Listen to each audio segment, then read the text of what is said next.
notice how much I love you, so please don't take my sunshine away. Hello. I think it's good that we're sat on a bed because my upper body clearly weighs more, so I'm actually brought down, so we look like the same level. You fat fuck. Q&A, we haven't done one of these in a very, very, very long time. In case you don't... Yeah, good. In case you don't know what that is, we answer your questions. Yeah, there's some questions that you give us in the comments and then we... Answer them. Yeah. How do you build a solid rock fan base? No. How to build a rock solid fan base. There's a difference. Yep. Yes, there is. I think it's an easy question to answer, but I think it's a very hard thing to actually pull off effectively. There's like a few things. One being that you need good music to start, because if you're making crap, then no one's gonna like you anyway.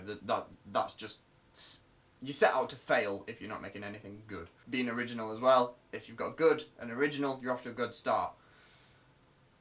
We've discussed this a lot. Playing lots of gigs isn't good.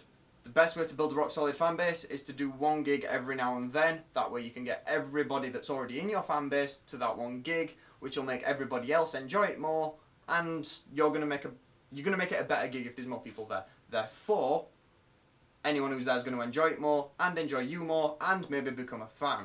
If there's only 4 people there and you're a bit nervous because this is awkward, there's only 4 people, worst gig, people might not like you.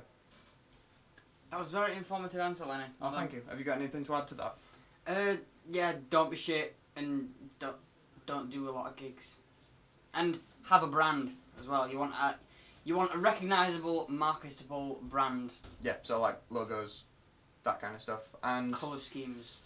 How you dress. Even personality. Like what kind of personality does the band have and does it fit with the genre? That matters. My friends forced me... Did they? Yeah, it's okay, Joe. My friends forced me to be the lead singer in their band, and we all like different kinds of music, so it's going to be a disaster. No, it's not. First of all... It is. First of all, how can anyone force you to be in a band? If you don't want to be in a band with them, then don't be in a band. No one's forcing you to sing, unless they're like holding your sister hostage or something, but I'd advise against socialising with people who are likely to do that anyway. Second, if you all like different genres of music, that's good. We've said it before and I'll say it again. It's good to mix genres to create something new and original. Or use the angry tensions in your band that they are... Never mind, I'm not even going to say that. But you're going to use the angry tensions to like make horrible, hard rock, that's exactly what aggressive, I was gonna punch you in the face kind of music. Yeah. Or write songs about your band members. That's a bad idea. Don't take that advice. That's bad. It's not bad. How to get jobs in the music industry that's not about playing music. Did I read that one right? I nearly got that right, I just added about it. Yes, there's probably more jobs in the music industry that are business related than there are actually probably performing related, because there's a lot of people in a team that's all working for like one band. So there might be like 4 members of a band and like a team of like 50 people that are working behind the scenes on them. Granted, they're working with other people, but I think it works out that there's probably more people in music business than there is actually in bands. Successful ones anyway. Okay, so you've got multiple options for entry level stuff. So you've got bartending in a venue or bar that plays music. That's always an alright way to get into it. You can also do leafleting for the same places. Best way to get that job is to walk in, say, can I speak to the manager? I'm interested in getting a job. Ask, see if they've got any leafleting jobs open, see if they've got any bartending jobs open. Obviously you need to be of age. I think leafleting, you should be like good if you're like 14. Bartending is, as far as I'm aware, whatever the drinking age is in your country. Or you could just integrate with people that are in the industry. If you know a guy who puts on gigs, go and talk to him, see if you can help him out, and then see if you can land a position that way. Yeah. Also, there's the other route, which is go through the education system, which is what we did really, because we came out of school and went to college and did a BTEC in music technology, which is to do with engineering, studio engineering, live engineering, and running gigs. We did all of that stuff, as well as like a history of music and a bit of music theory. But coming out of that, you're still gonna have to do the things to get a job anyway. You're not guaranteed a job just coming out of that. So like shadowing an engineer for in a live situation or in a studio situation, you could do that without the education. You just need to get in touch with studios and be like, could I come and shadow?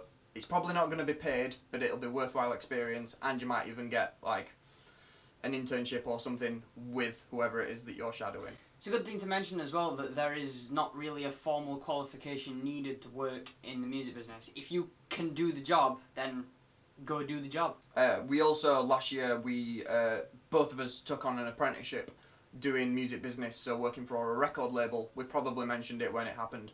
That has now come around.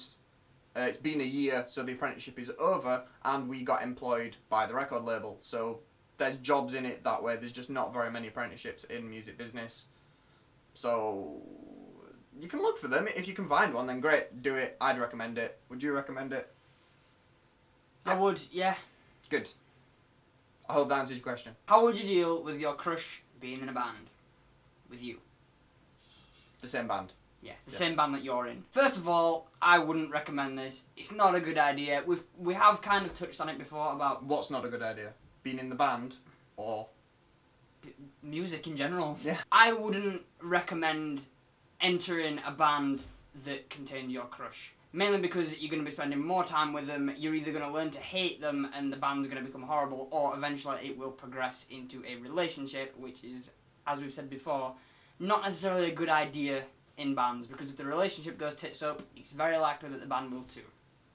But if you are perfectly capable of containing your lustful urges within the band and don't feel the need to press on with your desire to be with this person, then yeah, by all means do it. It entirely depends on what you think you can take. As well, just touching on, we said that we think we've mentioned it before, but we can't find the video. The same goes with relationships in bands in general, not just having a crush. If you're in a relationship with someone in a band or you're thinking about it, consider the outcomes that could end up happening. Last question. We have awesome self-written music that we are including in our EP to be released this summer.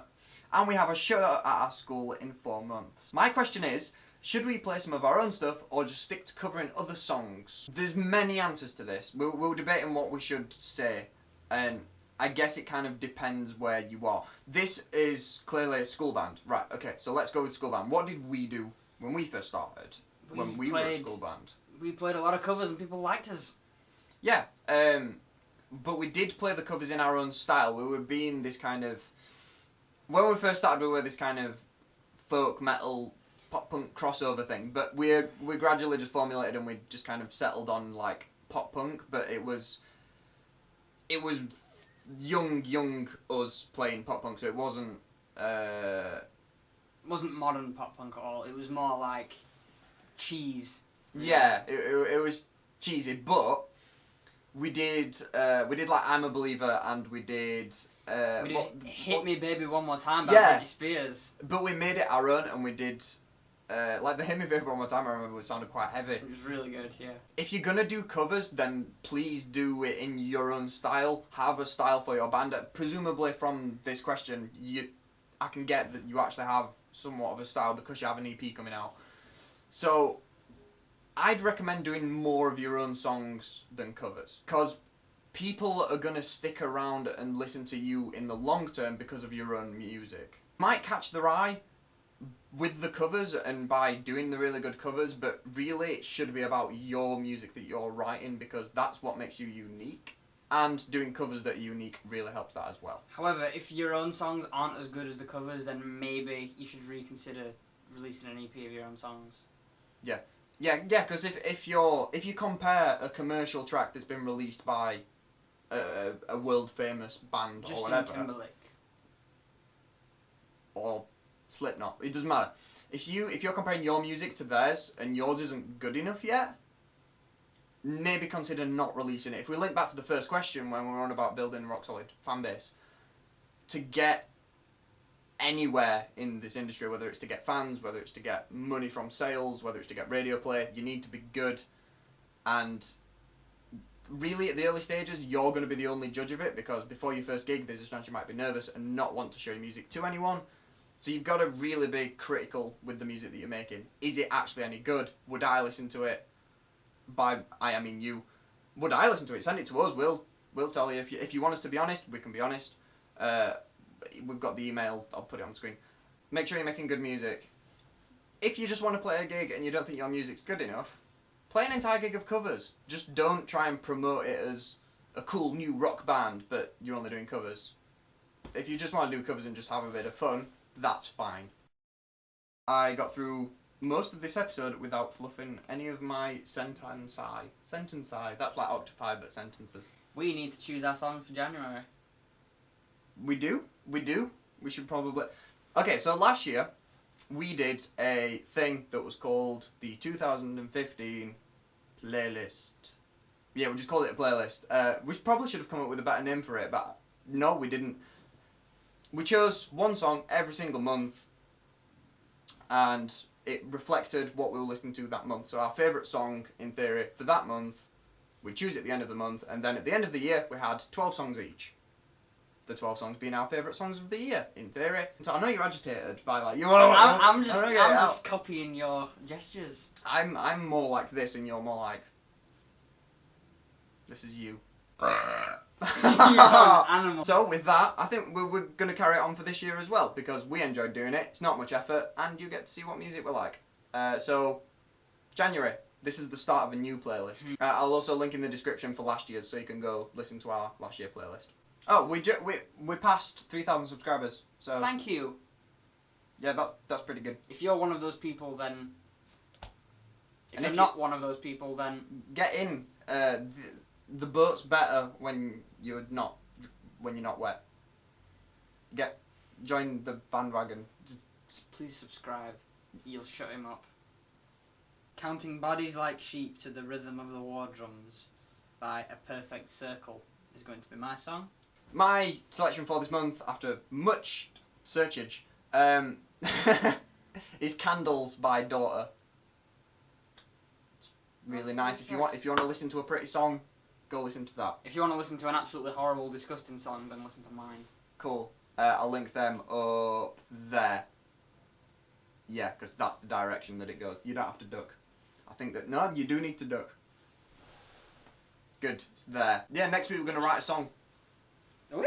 Yeah, we are, because we're going to do one episode for each of the series. We've done 4 episodes. What genre should we write in? What genre should we write in? Do a choice of 2. Okay, so I'll give the first one, which is a ambient... like an ambient electronic, maybe a bit of acoustic-y light kind of thing, so it's really kind of atmospheric, pretty sounding. We could either do that, or we could do 90s hip-hop. You choose.